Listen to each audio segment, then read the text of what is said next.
Bonjour à tous, c'est dimanche numéro 4 et aujourd'hui on va bricoler quelque chose de très simple mais de très important. Un carnet dans lequel noter toutes nos remarques et toutes nos idées au fur et à mesure qu'elles nous viennent pour la bidouille. Ok, pour cette bidouille, vous n'aurez pas besoin de beaucoup de matériel difficile à trouver. Il nous faudra tout simplement un cahier. Là j'ai pris un cahier petit format, tout simplement parce que c'est plus simple à trimballer dans les transports. Un stylo et une règle.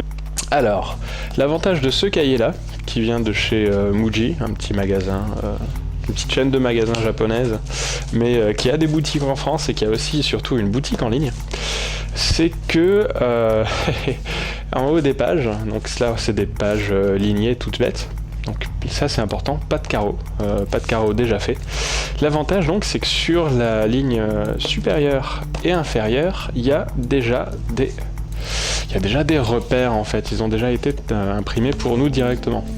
Ce qui facilite pas mal le travail quand on se prépare à faire plein de traits pendant des heures. Vous le verrez vous-même, mais ceci dit, encore une fois, si vous avez juste un cahier à ligne, il suffit de prendre le temps de marquer à chaque fois les différents repères, en haut et en bas des pages, et puis de les relier, tout simplement, ça c'est pas difficile. Alors, pour un tel carnet de notes, ce que je fais, c'est que je laisse toujours la première et la deuxième page blanche. Pourquoi ? Parce qu'après, ça va servir de sommaire. Tout simplement, au fur et à mesure qu'on va remplir le cahier, on numérotera aussi les pages tout à l'heure, du coup on pourra marquer à quelle page on a mis quoi dans notre fameux carnet de croquis. Ah oui, au fait, je suis enrhumé, donc vous étonnez pas si ça renifle, il va falloir vivre avec. Sur ce, c'est parti, on prend sa règle. On aligne, là pour le coup on va aligner le bout de la première et de la toute dernière ligne et on trace un trait. Pas trop bourrin le trait, histoire de pas trop non plus histoire de pas trop contraster avec les lignes qui sont déjà en place.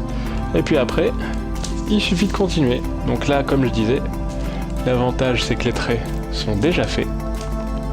On n'a plus qu'à enchaîner.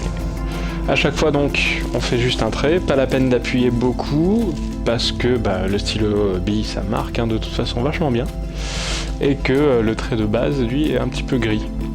Et donc du coup, au bout de la page, vous aurez quelque chose de quadrillé proprement, sur lequel faire vos dessins de concept bien comme il faut. Alors le désavantage du jour, c'est que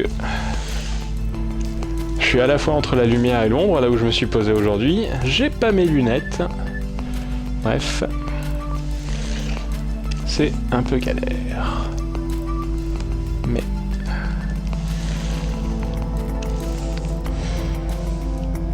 il faudra bien faire avec. Alors, certains d'entre vous préféreront le faire du côté gauche, tout simplement parce que vous avez une préférence naturelle pour le côté gauche, ou parce que ça dépend de la manière dont vous travaillez. Parfois dans les transports, par exemple, c'est plus simple d'avoir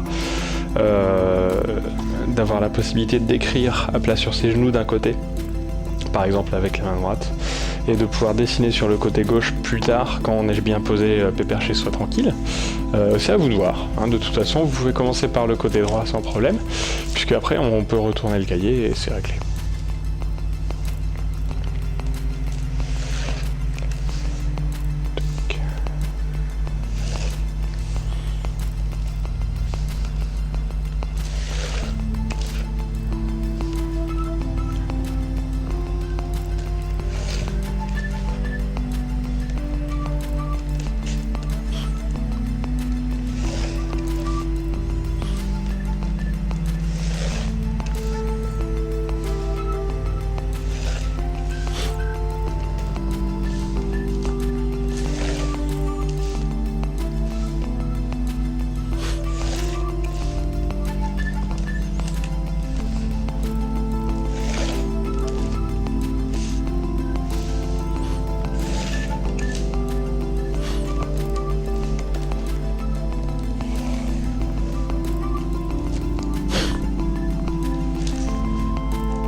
Et voilà, quelques minutes plus tard, votre première page est prête. Et si vous voulez continuer, vous pouvez enchaîner directement, faire toutes les autres. Personnellement, quand je prépare un cahier comme ça, je fais justement une page sur deux quadrillés ainsi, parce qu'avoir une page sur deux quadrillés, ça me force non seulement à documenter, mais aussi à dessiner ce que j'ai en tête. Et il y a des choses qui apparaissent au dessin auxquelles on pense pas toujours quand on construit dans sa tête, ou juste quand on décrit ce qu'on a envie de construire. Après ça, il vous reste plus qu'à numéroter les pages. Moi, je fais toujours avec la page, le coin en haut à droite, plus facilement visible. Et parce que j'ai pas que ça à faire, uniquement les pages impaires. Ça permet d'avoir des points de repère sans devoir y passer 3 heures non plus.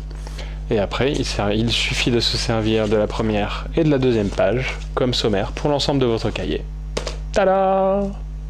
Et voilà, c'était pas bien difficile, et maintenant vous avez un carnet sympa dans lequel noter vos idées et réfléchir au fur et à mesure que l'inspiration vous vient. Alors ce que j'ai fait en plus sur ce vieux carnet, que j'avais préparé il y a un bon moment, parce que je bouge beaucoup, c'est rajouter du scotch sur les bordures. Ça évite qu'elles se tordent et se plient et se déchirent, et que du coup au fur et à mesure, les pages elles-mêmes ne soient plus protégées. Je vous conseille de le rajouter si c'est pour un carnet que vous allez utiliser dans les transports en commun ou en voyage. Sur celui-là en plus, j'avais rajouté, à l'époque où c'était encore un petit peu nouveau, j'avais rajouté une iris fonctionnelle, hop, qui s'ouvre et se ferme en papercraft, mais elle commence à vieillir la pauvre. Je crois que c'est plus trop la peine. Enfin voilà, j'espère que ça vous servira, je vous souhaite de très bonnes fêtes à tous et continuez à bidouiller.